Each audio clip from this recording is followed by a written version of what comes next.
Tokyo की रात हमेशा से चमकदार थी। नियॉन लाइट्स, भीड़, आवाज। लेकिन आज की रात अलग थी, बहुत भारी, जैसे हवा खुद कुछ कहना चाहती हो। आइको, एक सिंपल सी जापानीज लड़की जो शिंजुकू के एक छोटे से अपार्टमेंट में रहती थी। दिन भर काम, रात को थोड़ी सी तन्हाई, ये उसकी रूटीन थी। लेकिन आज कुछ ठीक नहीं था। क्लॉक ने 11 बजाए। आइको ने खिड़की से बाहर देखा। सड़क यूजुअल से ज्यादा खाली थी। नियॉन लाइट्स जल रही थीं, पर उनका ग्लो अजीब सा लग रहा था। थोड़ा डल, थोड़ा मर हुआ।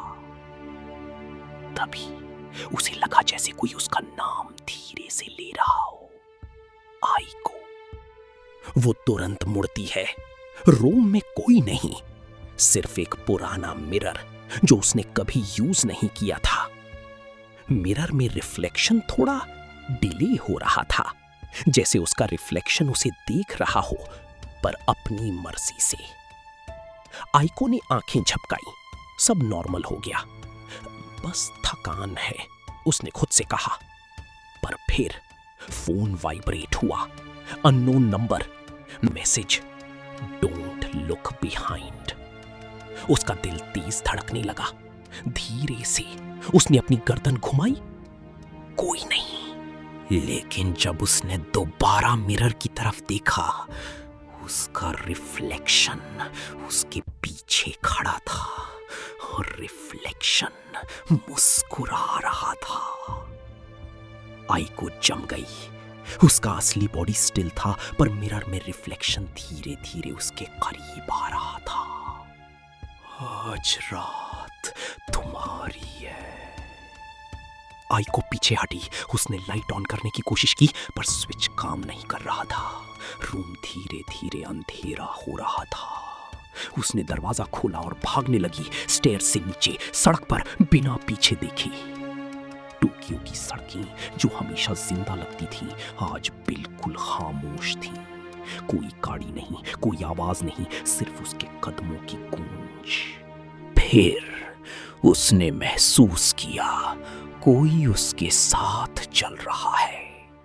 लेफ्ट साइड में उसका शैडो था, राइट साइड में एक और शैडो जो उसकी नहीं थी। आइको रुक गई। दूसरा शैडो भी रुक गया। धीरे धीरे वो शैडो सीधा खड़ा हो गया और उसका शेप बदलने लगा।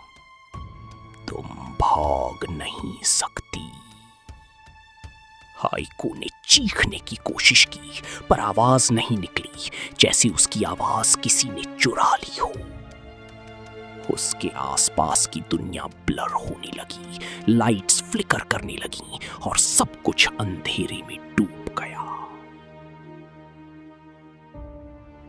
अगली सुबह टोक्यो फिर से नॉर्मल था। लोग चल रही थी, ट्रैफिक वापस आ गया था। पुलिस को एक छोटी सी रिपोर्ट मिली। शिंजुकू के एक अपार्टमेंट में एक लड़की गायब हो गई। कोई साइन नहीं, कोई स्ट्रगल नहीं, बस एक चीज, मिरर। मिरर के अंदर एक रिफ्लेक्शन दिखा, आइको का। पर वो रिफ्लेक्शन आंख मार रहा था और उसके पीछे कोई और खड़ा था। टोक्यो की रात कभी कभी किसी को छोड़ती नहीं।